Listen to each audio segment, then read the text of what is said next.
نحمدہ ونصلی ونسلم علی رسولہ الکریم اما بعد۔ دنیا سے بے تعلقی، دنیا کو ذرا پیچھے رکھنا، آخرت کو آگے رکھنا، اس سے دین میں پختگی اور دل میں مضبوطی پیدا ہوتی ہے۔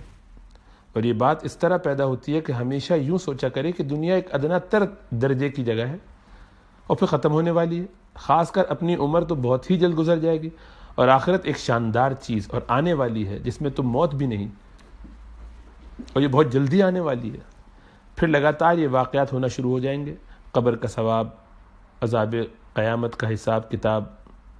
ثواب اور عذاب جو بھی ہو، قیامت کا ثواب، قیامت کا حساب کتاب، جنت اور دوزخ کی جزا اور سزا۔ اللہ سبحانہ وتعالیٰ نے فرمایا کہ خوشنما معلوم ہوتی ہیں اکثر لوگوں کو محبت مرغوب چیزوں کی، مثلا عورتیں اور بیٹے، لگے ہوئے ڈھیر سونے اور چاندی کے، اور نشان لگے ہوئے گھوڑے اور دوسرے مویشی اور زراعت، لیکن یہ سب استعمالی چیزیں ہیں دنیاوی زندگی کی، اور انجام کار کی خوبی کی چیز تو اللہ تعالیٰ ہی کے پاس ہے جو بعد موت کے کام آئے گی، جس کی خبر دینے کا آگے حکم ہے۔ یعنی آپ ان لوگوں سے فرما دیجئے کہ کیا میں تم کو ایسی چیز بتا دوں جو بدرجہ بہتر ہے۔ ان مذکورہ چیزوں سے سنو، ایسے لوگوں کے لیے جو اللہ تعالیٰ سے ڈرتے ہیں، ان کے مالک حقیقی کے پاس ایسے ایسے باغ ہیں، یعنی بہشت ہیں جن میں نہریں بہتی جا رہی ہیں، ان بہشتوں میں ہمیشہ ہمیشہ کو رہیں گے، اور ان کے لیے ایسی بیویاں ہیں جو ہر طرح صاف ستھری ہوں گی، اور ان کے لیے خوشنودی ہے اور اللہ تعالیٰ کی طرف سے۔ فرمایا اللہ تعالیٰ نے جو کچھ دنیا میں تمہارے پاس ہے وہ ایک روز ختم ہو جائے گا، خواہ زوال سے یا موت سے یا کچھ، اور جو کچھ اللہ سبحانہ و تعالیٰ کے پاس ہے وہ ہمیشہ رہے گا۔ فرمایا اللہ تعالیٰ نے مال اور اولاد حیات دنیا کی ایک رونق ہے، اور جو اعمال صالحہ ہمیشہ ہمیشہ کو باقی رہنے والے ہیں وہ آپ کے رب کے نزدیک یعنی آخرت میں اس دنیا سے ثواب کے اعتبار سے بدرجہ بہتر ہے، اور امید کے اعتبار سے بھی بدرجہ بہتر ہے۔ یعنی اعمال صالحہ پر جو جو امیدیں وابستہ ہوتی ہیں وہ آخرت میں پوری ہوں گی، اور اس سے زیادہ ثواب ملے گا، بخلاف متاع دنیا کے کہ اس سے خود دنیا میں ہی امیدیں پوری نہیں ہوتی اور آخرت میں تو احتمال ہی نہیں۔ فرمایا اللہ تعالیٰ نے کہ تم خوب جان لو کہ آخرت کے مقابلے میں دنیاوی حیات ہرگز قابل اشتغال و مقصود نہیں، اس میں مشغول ہونا نہیں چاہیے، کیونکہ وہ محض لہو و لعب اور ایک ظاہری زینت اور باہم ایک دوسرے پر فخر کرنا، قوت و جمال میں اور دنیاوی ہنر و کمال میں اور اموال و اولاد میں ایک کا دوسرے سے اپنے کو زیادہ بتلانا، آگے دنیا کے زوال کو ایک مثال سے بیان کر کے فرماتے ہیں۔ اور آخرت کی کیفیت یہ ہے کہ اس میں کفار کے لیے عذاب شدید ہے، اور اہل ایمان کے لیے خدا کی طرف سے مغفرت اور رضامندی ہے۔ فرمایا اللہ تعالیٰ نے کہ بلکہ دنیاوی زندگی کو مقدم رکھتے ہو، حالانکہ آخرت دنیا سے بدرجہ بہتر اور پائیدار ہے۔ حضرت مستورد بن شداد رضی اللہ تعالیٰ عنہ سے روایت ہے کہ رسول اللہ صلی اللہ علیہ وسلم نے فرمایا کہ خدا کی قسم دنیا کی نسبت بمقابلہ آخرت کے صرف ایسی ہے جیسے تم میں سے کوئی شخص اپنی انگلی دریا میں ڈالے پھر دیکھے کتنا پانی لے کر واپس آتی ہے، اس پانی کو جو نسبت دریا سے ہے وہ نسبت دنیا کو آخرت سے ہے۔ حضرت جابر رضی اللہ تعالیٰ عنہ سے روایت ہے کہ رسول اللہ صلی اللہ علیہ وسلم کا ایک کن کٹے مرے ہوئے بکری کے بچے پر گزر ہوا، آپ صلی اللہ علیہ وسلم نے فرمایا کہ تم میں سے کون پسند کرتا ہے کہ یہ مردہ بچہ اس کو 1 درہم کے بدلے مل جائے؟ لوگوں نے عرض کیا درہم تو بڑی چیز ہے، ہم تو اس کو یہ بات بھی پسند نہیں کرتے کہ وہ ہم کو کسی ادنا چیز کے بدلے یعنی فری میں بھی مل جائے۔ آپ نے فرمایا قسم اللہ کی کہ دنیا اللہ تعالیٰ کے نزدیک اس سے بھی زیادہ ذلیل ہے جس قدر یہ تمہارے نزدیک ذلیل ہے۔ سہل بن سعد سے روایت ہے کہ رسول اللہ صلی اللہ علیہ وسلم نے فرمایا کہ اگر اللہ سبحانہ وتعالیٰ کے نزدیک دنیا مچھر کے پر کے برابر بھی ہوتی تو کسی کافر کو ایک گھونٹ پانی کا نہ دیتے۔ ابو موسیٰ اشعری رضی اللہ تعالیٰ عنہ سے روایت ہے کہ رسول اللہ صلی اللہ علیہ وسلم نے فرمایا کہ جو شخص اپنی دنیا سے محبت کرے گا وہ ضرور اپنی آخرت کا نقصان کرے گا، اور جو شخص اپنی آخرت سے محبت کرے گا وہ ضرور اپنی دنیا کا نقصان کرے گا۔ سو تم باقی رہنے والی چیز کو یعنی آخرت کو فانی ہونے والی چیز یعنی دنیا پر ترجیح دو۔ کعب بن مالک رضی اللہ تعالیٰ عنہ سے روایت ہے کہ رسول اللہ صلی اللہ علیہ وسلم نے فرمایا کہ اگر 2 بھوکے بھیڑیے بکریوں کے ریوڑ میں چھوڑ دیے جائیں تو وہ بھی بکریوں کو اتنا نقصان نہیں پہنچاتے اور تباہ کرتے جتنا انسان کے دین کو مال اور بڑائی کی محبت تباہ کرتی ہے۔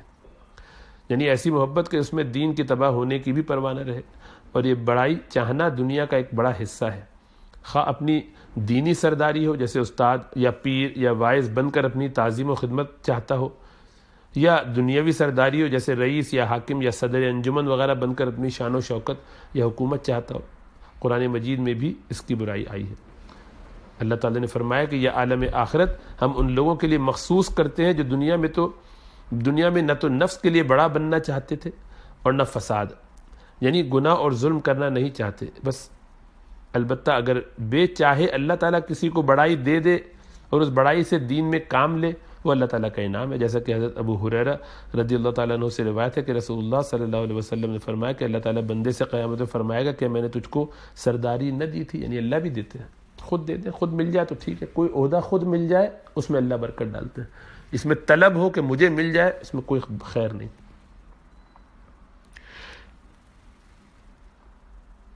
حضرت ابو ہریرہ رضی اللہ تعالیٰ عنہ سے روایت ہے کہ رسول اللہ صلی اللہ علیہ وسلم نے فرمایا کہ جو شخص 10 آدمیوں پر بھی حکومت رکھتا ہے وہ قیامت کے دن ایسی حالت میں حاضر کیا جائے گا کہ اس کی مشقیں کسی ہوئی ہوں گی، اس پہ یعنی باندھا ہوا ہوگا اس کو، یہاں تک کہ یا تو اس کا انصاف جو دنیا میں کیا ہوگا اس کی مشقیں کھلوا دے گا اگر اچھا رہا، صحیح رہا، لوگوں پر ڈیل صحیح کرتا تھا، یا بے انصافی جو اس نے دنیا میں کی ہوگی اس کو ہلاکت میں ڈال دے گی۔ ابن مسعود رضی اللہ تعالیٰ عنہ سے روایت ہے کہ رسول اللہ صلی اللہ علیہ وسلم ایک چٹائی پر سوئے ہوئے تھے، پھر اٹھے تو آپ کے بدن مبارک پر چٹائی کا نشان ہو گیا۔ ابن مسعود رضی اللہ تعالیٰ عنہ نے عرض کی یا رسول اللہ صلی اللہ علیہ وسلم آپ ہم کو اجازت دیجیے کہ ہم آپ کے لیے بستر بچھا دیں اور بستر بنا دیں۔ آپ نے فرمایا کہ مجھ کو دنیا سے کیا واسطہ، میری اور اس دنیا کی تو ایسی مثال ہے جیسے کوئی سوار چلتے چلتے کسی درخت کے نیچے سایہ لینے کو ٹھہر جائے پھر اس کو چھوڑ کر آگے چل دے۔ حضرت عائشہ صدیقہ رضی اللہ تعالیٰ عنہ حضرت رسول اللہ صلی اللہ علیہ وسلم سے روایت کرتی ہیں کہ فرمایا دنیا اس شخص کا گھر ہے جس کا کوئی گھر نہ ہو، اور اس شخص کا مال ہے جس کے پاس مال نہ ہو، اور اس کو حد ضرورت سے زیادہ وہ شخص جمع کرتا ہے جس کو عقل نہ ہو۔ حضرت حذیفہ رضی اللہ تعالیٰ عنہ سے روایت ہے کہ میں نے رسول اللہ صلی اللہ علیہ وسلم سے سنا، اپنے خطبے میں یہ بھی فرماتے تھے کہ دنیا کی محبت تمام گناہوں کی جڑ ہے۔ حضرت جابر رضی اللہ تعالیٰ عنہ سے روایت ہے کہ رسول اللہ صلی اللہ علیہ وسلم نے فرمایا کہ دنیا ہے جو سفر کرتی ہوئی جا رہی ہے اور آخرت ہے جو سفر کرتی ہوئی آ رہی ہے، تو دونوں میں سے ہر ایک کے لیے کچھ فرزند ہیں، سو اگر تم کر سکو کہ دنیا کے فرزندوں میں سے نہ بنو تو ایسا کرو، کیونکہ آج دارالعمل ہے اور یہاں حساب نہیں، اور کل تم آخرت میں ہوگے اور وہاں عمل نہ ہوگا، وہاں حساب ہوگا۔ اب ابن مسعود رضی اللہ تعالیٰ عنہ سے روایت ہے کہ رسول اللہ صلی اللہ علیہ وسلم نے یہ آیت پڑھی جس کا ترجمہ یہ ہے کہ جس شخص کو اللہ تعالیٰ ہدایت کرنا چاہتا ہے اس کا سینہ اسلام کے لیے کھول دیتا ہے۔ پھر آپ صلی اللہ علیہ وسلم نے فرمایا کہ جب نور سینے میں داخل ہوتا ہے تو وہ کشادہ ہو جاتا ہے۔ عرض کیا گیا یا رسول اللہ صلی اللہ علیہ وسلم کیا اس کی کوئی علامت ہے جس سے اس نور کی پہچان ہوتی ہو؟ آپ صلی اللہ علیہ وسلم نے فرمایا کہ ہاں، دھوکے کے گھر سے یعنی دنیا سے کنارہ کشی اور ہمیشہ رہنے کے گھر کی طرف یعنی آخرت کی طرف توجہ اور موت کے لیے اس کے آنے سے پہلے تیار ہو جانا۔ تو اب انسان غور کرے کہ اس کی زندگی میں دنیا سے کتنی محبت ہے، دنیا کے ساتھ اس کا تعلق کتنا مضبوط ہے،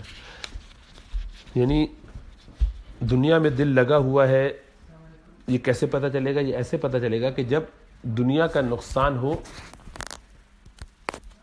تو اتنی پریشانی ہونے لگے کہ ایک تو فطری پریشانی ہے، ایک اس سے بڑھ کے پریشانی، یعنی اب اس کی وجہ سے نیند اڑ گئی ہے، ہر وقت اسی کا تذکرہ ہے، دماغ پہ سوار ہے دنیا کے نقصان کا، اس فکر میں گھلے چلے جا رہے ہیں، بال سفید ہو رہے ہیں، جھریاں پڑ رہی ہیں، حلقے پڑ گئے آنکھوں میں، کسی کام میں دل نہیں لگ رہا، نہ عبادات میں دل لگ رہا ہے، مارے بندے ہر وقت وہ ایک دماغ پہ پتہ نہیں میرا بزنس ہائے، میرا بزنس ہائے، میرا بزنس ہائے، ترقی نہیں ہو رہی، ہائے مال کا نقصان ہو گیا، ہائے یہ ہو گیا، ہائے یہ ہو گیا، کیریئر نہیں بنا، ہائے میں یہ کر لیتا، ہائے میں نے کاش پی ایچ ڈی کر لیا ہوتا، کاش میں کنسلٹنٹ ہوتا، کاش میں یوں ہوتا، کاش میں، ساری فکریں ہر وقت کچھ نہ کچھ لوگوں کو دیکھ دیکھ کے آس پاس کڑتا رہتا ہے، پریشان رہتا ہے۔ تو یہ آدمی تو دنیا میں الجھا ہوا ہے، اس کا آپ کچھ کر نہیں سکتے، اس لیے کہ یہ ایسی چیز ہے کہ جو اس کو تباہ و برباد کر دے گی۔ یہ محبت کسی کے دل میں ہو، دنیا کی ایسی محبت جو اس کو افیکٹ کرنے لگے، یہ محبت اس کو کبھی بھی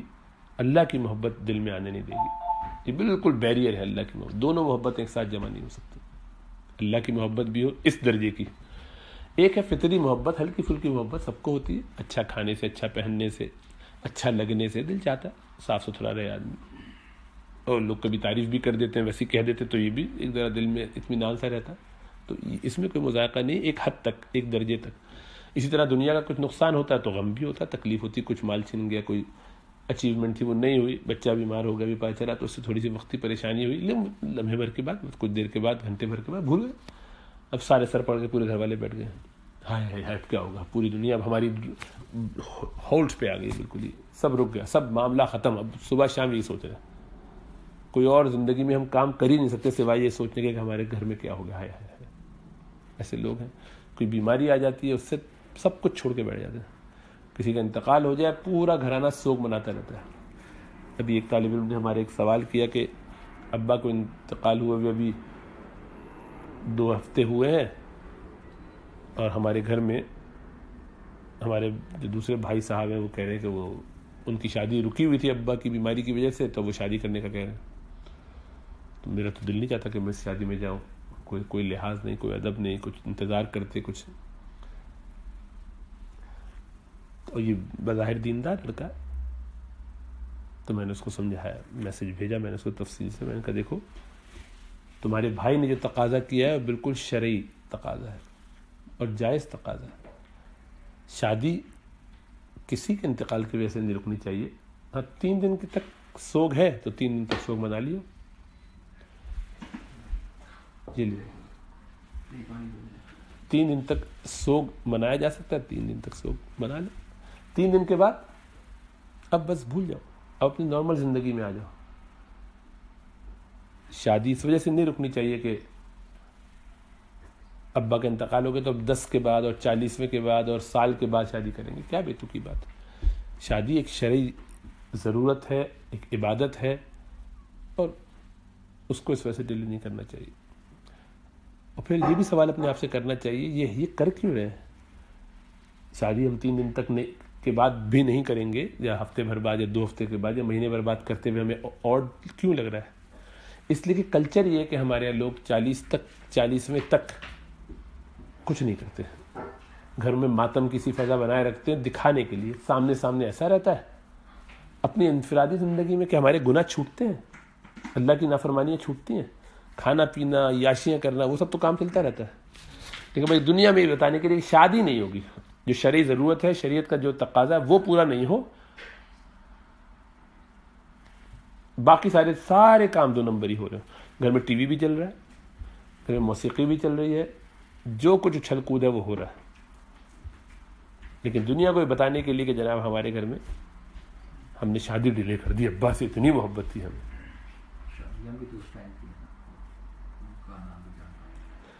یہ مسئلہ یہ کہ اب ہوگی تو زیادہ خیر کے ساتھ ہوگی. ابا کا بھی انتقال ہو، ہفتے بھر بعد فوراً شادی کرو، 4تھے دن بلکہ کرو، تو ہر آدمی کہے گا بھائی شادی کی انہوں نے ابا کے انتقال کی وجہ سے ہے. الحمدللہ اس بہانے شادی ہو جائے، شریعت کے مطابق ہو جائے گی، تو ایک اچھا گولڈن چانس ہے. اور اس ٹیبو کو ختم کرو کہ شادی کوئی ایسی چیز نہیں ہے کہ جس میں اتنا دھوم دھڑکا ہو. ضرورت ہے شرعی اور ایک عبادت ہے، اس میں تاخیر نہیں کرنی چاہیے بلا ضرورت. گناہوں میں پڑے میں شادی نہیں کرنا ہے. اور سمجھنا بہت اچھا کارنامہ ہے. حماقتیں ہیں ساری بھائی.